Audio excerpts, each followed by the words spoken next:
भल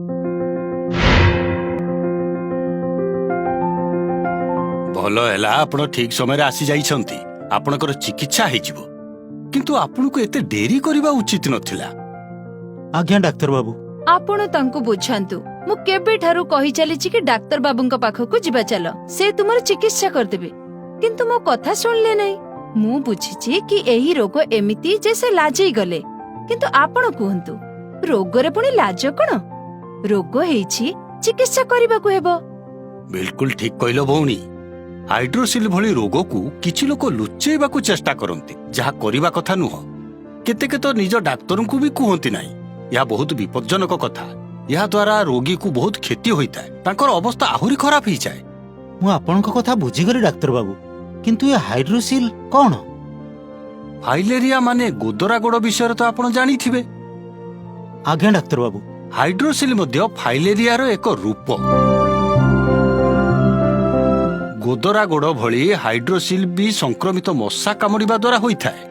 किंतु मु तो सुनिथिली कि जो लोक माने अधिक साइकिल चलांती बा रिक्शा चलांती बा कठिन परिश्रम करंती तांकू ही रोग होइथाय। बिल्कुल भूल कथा। फाइलेरिया मशा काहारी को भी कामुड़ी पारे। समाजर सबु वर्गर पुरुषों को यही रोगर विपद थाए, विशेष करी जे फाइलेरिया प्रभावित अंचल रे रुहंती।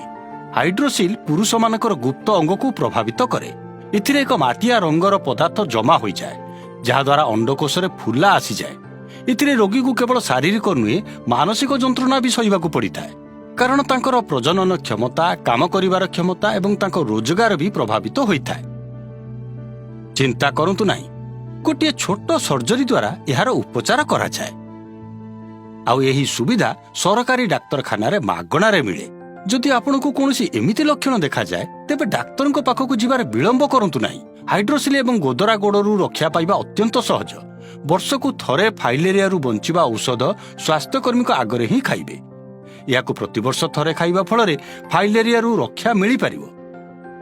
ए औषध सरकारଙ୍କ द्वारा मागणारे उपलब्ध करा जाए।